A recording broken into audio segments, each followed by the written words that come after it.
It's another edition of Time About the Movies, and today we're taking a look at the movies of April 16th, 1993. 5 movies to look at today, so let's go ahead and jump on into it. We'll start off with the first movie that we have here, and that is Wesley Snipes in the action thriller Boiling Point.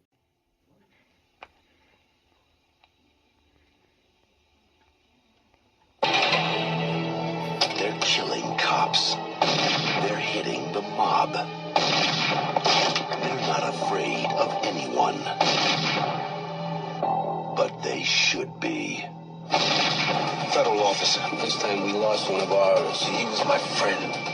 Wesley Snipes is a cop who's reached his boiling point. No hair, no prints, no nothing. Now we don't have to waste valuable time on hard evidence. And the only rights he wants to read them. We put him away, that's the end of him. Are their last. You gotta give me your word on something. Keep your head. Nothing crazy, it's got to be by the book. And I gave him my word on something else. I'm gonna put him in a box. By the book. Wesley Snipes, Dennis Hopper, Boiling Point. And that is that. I guess this is Wesley Snipes after he found success with The Last Boy Scout and more recently Passenger 57, where he became the next big action hero. But just like every other action hero, they pick some really bad scripts, and this is a really bad script for a really bad movie. This is not a very good movie. This is a pretty lackluster film that's pretty much everything you expect it to be. It's basically Wesley Snipes getting revenge on somebody and doing whatever it takes to make sure they're dead and don't get any justice. Like, they're just... Like, he's a treasury agent, and he's out for revenge. And, I mean, honestly, you've seen this type of movie before, done over and over again. And even if it was a predictable movie, it still has to be at least somewhat enjoyable. I mean, some of the best cop action movies ever made are basically retreads of other movies. I mean, but there's just nothing in this movie that's exciting whatsoever. I mean, Wesley Snipes himself in this, I think he's just trying too hard to try to make this memorable and to try to have these lines that make him stand out as the thing that everyone quotes all the time. I mean, at least with Passenger 57, the whole thing with Always Been on Black did work to that movie's favor. But here, his big thing that he quotes in this is, "When I'm done with is that he's eating dinner with another cop played by the principal from Back to the Future," and he says that he tells Wesley Snipes' character to do the job by the book, and then Wesley Snipes' character goes, "When I'm done with this motherfucker, I'm gonna put him in a box by the book." And it's just like, that doesn't make any sense whatsoever. It really does not, and it's just not a very good movie. It's a very boring film with some great talent overall. Dennis Hopper, Lolita Davidovich, Viggo Mortensen, Dan Hedaya. Just a good cast overall, but not good material to give to them. It's a movie that is instantly forgettable. It's a movie that's just kind of there. You watch it once, and there's just nothing out there. It's like vapor. Just, you watch it, and you move on with your life. It's just like, it doesn't leave any lasting impact with anybody, and it's just not a very good movie. It's not a very good film. It's one of Wesley Snipes' worst movies that he made at this time when he was still doing these movies for theaters. And not counting the direct-to-video stuff, because most of that's pretty bad too. But, yeah, Boiling Point. Just not a very good movie. So anyway, on to the next movie, and that is Benny and Joon with Johnny Depp and Mary Stuart Masterson. What's she gonna do? She paints and she reads. Yeah, she paints, she reads, she lights things on fire. I got a fire extinguisher. Just bring her. Come on, play cards. Soap on the rope, slightly used. You take my cousin off my hands. Wait. I lost What's in the pot? a cousin. I am not taking this guy home.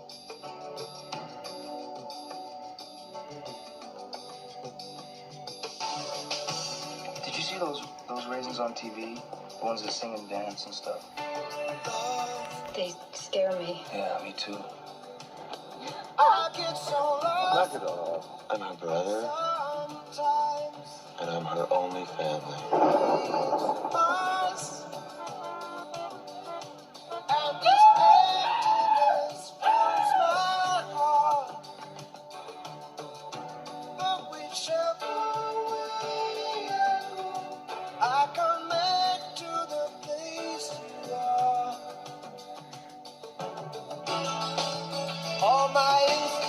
We have to tell him.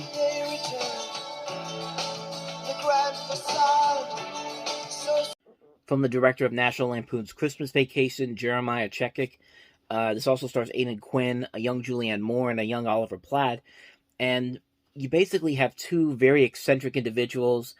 I think both of them are supposed to be schizophrenic, and they end up meeting and getting together pretty much.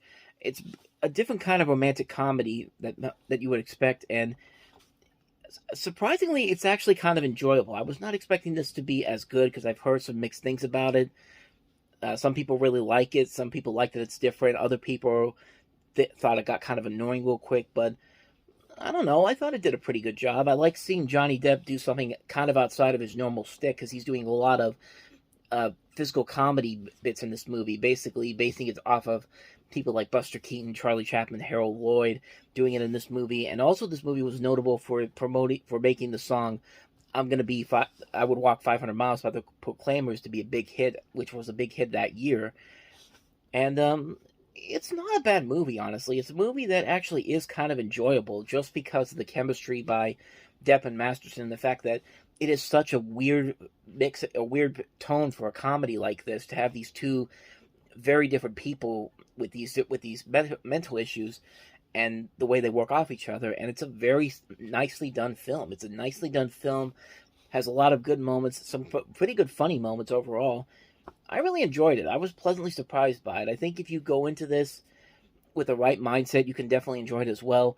If you want to see Johnny Depp do something a little bit out of his normal stick, definitely give Benny and June a shot. I really found myself really enjoying it. So anyway, that's Benny and June. Let's go ahead and move on to the next movie that we have here, and that is Candid Films, once again, with No Place to Hide. A brutal murder. DOA at rehearsal last night. Severed arteries in the neck, chest, and pelvic area. Killing backstage in a theater. This is going to be news all over the country. A maverick cop. There are men on the force who'd like to see you hurt if you take this position. I don't care about that. No, but I care about it. A helpless victim. A man broke into my apartment and said he was going to kill me, just like Pamela. Get it through your head you don't live there anymore. Then where do I live? Nowhere. Now, the only thing they can depend on I'm not a person, Joe. I'm just some case number. And I'm trying to protect you. is each other. They're going after the kid. Where am I going? The police station? They followed you from there. You go to my house till tomorrow night. Why does he want to kill me? Because you know something. Either about your sister or the man who killed her. I don't know, but you know something. I mean, it's Candid Films. Did you really expect them to do something that wasn't something like this? It's got some decent talent to it. Chris Christopherson, Drew Barrymore, Martin Landau, O.J. Simpson, Kane Hodder from Friday the 13th. But, I mean, come on, man. Like, it's pretty much what you expect from Candid Films. A lackluster diet version of something that's already popular beforehand. And it just really wasn't. It's a mess of a film. It's a movie that a lot of the people involved in this regret making. Chris Christopherson regretted it. Landau, Drew Barrymore, judging by, O.J. Simpson probably found something for it. But, it's just a movie that's been done over and over. And really, this movie could have been played as the movie of the week on ABC, CBS, or NBC, or even Fox. And it would have made more sense there. This did not need to be on a big screen. This was not a movie that needed to be on a big screen. And you can pretty much tell why, because it's not very good. It's not that interesting. It's not that exciting. It's very lackluster. It's very over the top. It's not good on any level. It's a horrible movie. It's a horrible, horrible film on so many levels. So that's No Place to Hide. Now let's move on to the next movie, and that is Wide Sargasso Sea.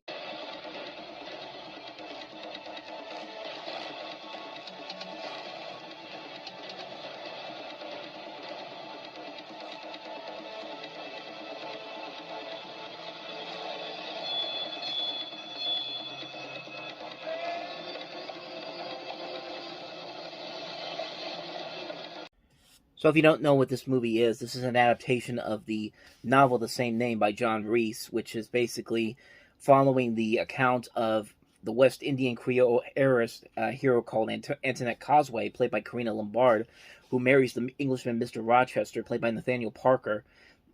This is taken from Jane Eyre, and it becomes his Mad Woman in the Attic, featured in the novel Jane Eyre by Charlotte Bronte. And I'm reading it off of here, but unlike the other movies, this is one I've actually seen before, and I've seen it one time playing late at night on Cinemax when I was like 14 years old. I was flipping channels, and then I see this movie, and I'm just like, what is this movie? I've never even heard of it, but I will say this though: it is a very erotic movie. It's a movie that's well worthy of the NC-17 rating, and the NC-17 rating was back then was not seen with a whole lot of praise. It was usually meant for more adult movies, but a lot of studios backed off because they didn't know how to market a movie like this to people. Of course, Henry and Joon was one of the first examples to do that, but this is probably one of the better ones because I really found myself enjoying this movie just for the acting alone. Karina Lombard, Nathaniel Parker, they're working off each other very well. It's got a great cast that includes Rachel Ward, Michael York, a young Naomi Watts is in this. And it's directed by John Dugan, who we've already talked about one of his other movies, Flirting, which came out the year before, year or two ago. And but this is one I have seen, and like I said, it's a pretty solid movie. It's a movie that I think does a pretty good job of adapting this book to the big screen. Since I've actually read little bits of the book after I saw the film, and it's actually kind of a good movie. I watched it again recently, and it does still hold up. It's not just a movie that's an exploitive movie for sex and all that. It's actually telling a deep story, a well done story overall, with these erotic elements to it. And the sex doesn't really stand out more than the actual story. The actual story is more interesting than the sex that's going on screen. And it's a very good movie. It's a solidly made film. I'd say definitely give it a shot if you want to see a very underrated film. White Sargasso Sea definitely is that. So that's White Sargasso Sea. Let's go ahead and move on to the last movie, and that is The Story of Qiu Ju.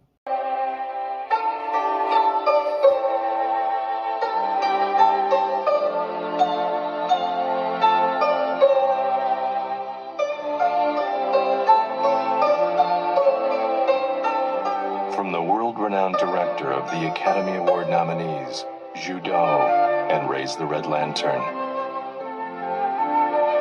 The Story of Qiu Ju. Starring the incomparable Gong Li. Janet Maslin of the New York Times says superb. So Gong Li plays the title character of Qiu Ju, who lives in a rural area of China, and when her husband is kicked in the groin by the village head, Qiu Ju, despite her pregnancy, just travels to a nearby town and later a big city to deal with its bureaucrats and find justice. This is directed by Zhang Yimou, and we've talked about some of his early works before with Raise the Red Lantern and Judo. And of course, he later on would later go on to direct films such as Hero and House of Flying Dragons and Curse of the Golden Flower. And that's pretty much all I know about this movie overall, except the fact that Gong Li is in there. We talked about some of her movies before when we talked about the other movies that this director has done. I haven't seen this movie, can't really comment on it, but again, it looks like it could be a pretty decent movie overall. It's just something that's never been on my radar to check out, but maybe one day I'll definitely check it out. So, other than that, that's pretty much all I got to say about this one, The Story of Qiu Ju.